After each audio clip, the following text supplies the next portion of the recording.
Hey Calibrate Tools family, welcome back to the channel. Today we're going to talk about how to maintain your bench vise. This is your best friend in the shop, so stick around. I'll see you right after this.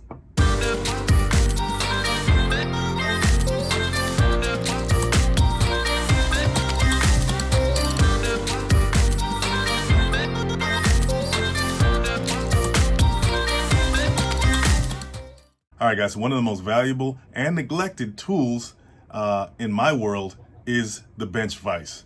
I mean, this has served as my wingman, as my go-to guy when it comes to holding material for me or getting a job done. And I know a lot of you guys can relate, right? It's strong, it's sturdy, and we think it's gonna last forever, but they don't. They actually fall apart due to lack of maintenance and care. So let's talk about what we need to do to make sure that our bench vices or any kind of vise holds up during those times when we really need it.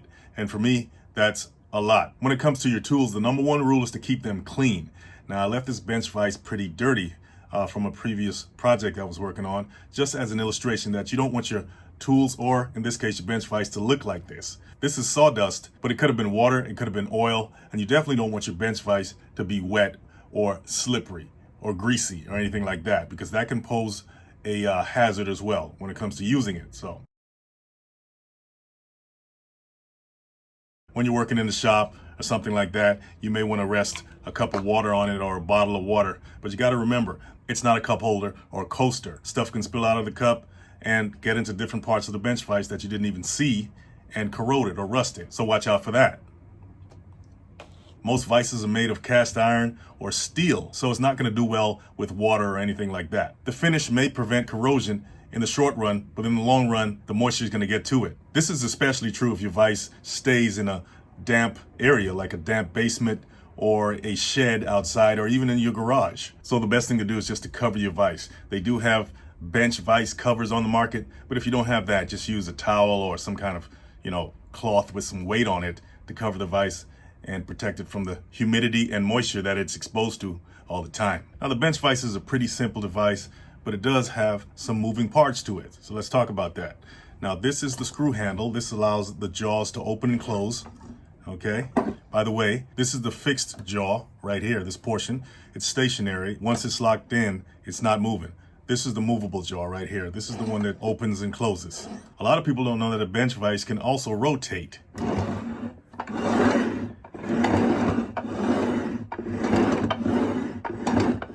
Which is very good if you need to place it in a more comfortable or accessible position if you're working on something. So all you have to do to rotate it is loosen these right here. These are the lock nut handles, okay? You have one on this side and you have one on this side. So once you're in position, you just tighten them back up.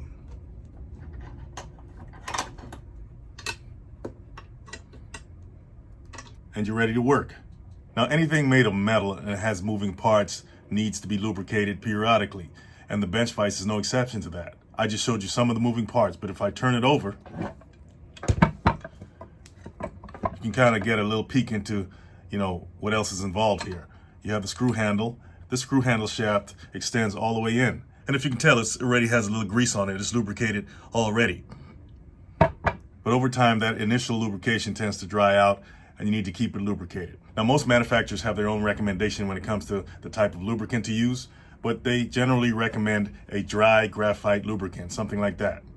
The benefit of a dry lubricant is that it keeps the dust away, the dust and grime, better than wet lubricants. Not that you can't use wet lubricants, but remember, wet lubricants are going to attract dust and dirt. So if you are going to use a wet lubricant, make sure that you cover your vise, like I spoke of before. Now, as far as lubrication goes, you want to apply a thin layer of lubricant to all the moving parts. And that will be this area here,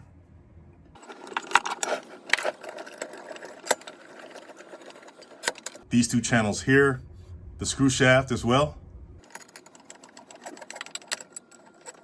And then you can get the rest of it back here, and also the rest of the screw shaft. You want to make sure that the screw shaft is also greased and lubricated. All right, guys, another thing to take note of, and it's very important, is this pin right here you see sticking up. This pin prevents this right here that's holding the shaft of the screw. That's called the vise nut, okay?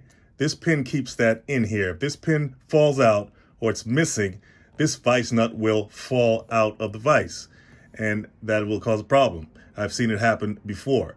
So you got to make sure that this pin is intact as well, and that the vise nut is also there. And you can even spray lubricant at the junction where the vise and the base plate rotate, which would be this crevice here. And then once the lubricant's on there, just slide this in and out to make sure that it covers all the surfaces inside that you can't see. Now you see these holes right here? You got one here and you got two on this side. Those holes are for bolts when you fasten your vise to a stationary surface. You got to periodically inspect those bolts to make sure they're not loose. Last thing you need is the vise to come off of the surface when you're working on a piece.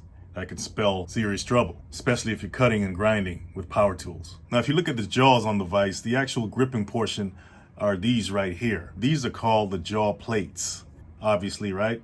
And if you look at the surface of them, they're actually knurled, or they have a bumpy surface that allows the vise to grip better. So that's on both sides. Over time, depending on what you're putting in the vise, especially if it's a lot of metal, the surface can become dull and lose its grip. Fortunately, you can replace them. That's why they have these screws right here. Okay, you can take them off and order a new pair. I think you can also regrind them as well. Now, besides the 360-degree swivel that this vise has, there's something else that a lot of people don't know about the vise. I just spoke of the jaw plates and the knurled grip on this side, but you can also flip the jaw plate around to reveal a smooth side for those materials where you don't want to have any kind of marks that the knurled side would produce. Just unscrew the plate, flip it over to reveal a smooth side. Now, this is not the case for this particular vise because, as you can see, the holes on this side are smaller than the holes on this side for the type of screw that it has, okay? You would need the holes to be the same size and countersunk to be able to put the screws in here. So this vise only works on the knurled side, the serrated side.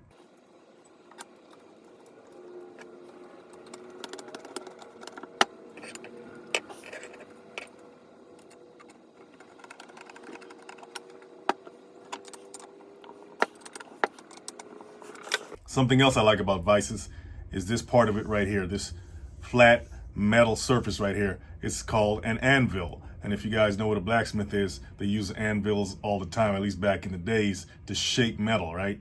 They needed a hard surface to put their material or work on, and then they would take a hammer and hit it on this surface and shape it or knock out whatever they need to knock out on the material. Vices have built-in anvils.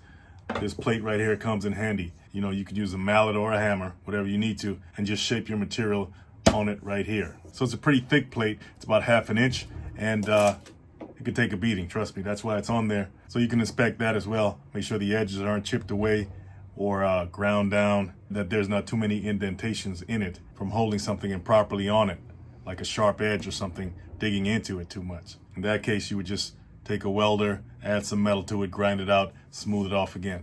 Lastly, guys, you want to make sure that both jaws are properly aligned. If you see any kind of misalignment, then you may want to take that a little bit seriously, because that can be a sign that something's warped. A lot of times we may put extra stress on our vices by using it in ways that it wasn't designed for, right? So you got to be careful. You don't want to misalign your jaws by putting too much stress on the vise. And you say, how could that happen? Well, say you're using a pry bar to bend something in the vise. That can end up misaligning the jaw plates, or even risk dulling the grip on the jaw plates, especially if you haven't inspected them lately and made sure the screws are tight. Now, if you are going to use something that a vise wasn't necessarily made for, like press dowel pins into a hole, then, you know, be careful with that. That may work, but be careful with your creativity with the vise, okay? Use it as it was intended so it can last longer. But to be honest, I've used vise for so many things, it's not even funny. Something else to keep in mind is when you have your material in here and you're tightening the jaws, do not over tighten. That can cause damage to the jaws, okay? So tighten it to the point where you know it's not going to go anywhere, but don't put any extra stress on the vise by over tightening. If you find that the vise or the jaws are sticking or even slipping, that can be a sign that there has been damage, wear and tear, and it's in need of lubrication. So take care of your vise and it'll take care of you. All right, guys, so that's just a few tips on how to maintain your bench vise, okay? Your bench vise is your best friend. I'm telling you, when there's nobody else around, your bench vise is there. It never lets you down. Once again, guys, if you took something away from the video and you like it, hit that like and subscribe button. Don't forget to go to calibrate.com to support the channel. We got some great products over there, and I'll see you next time. Christmas is coming. Check it out.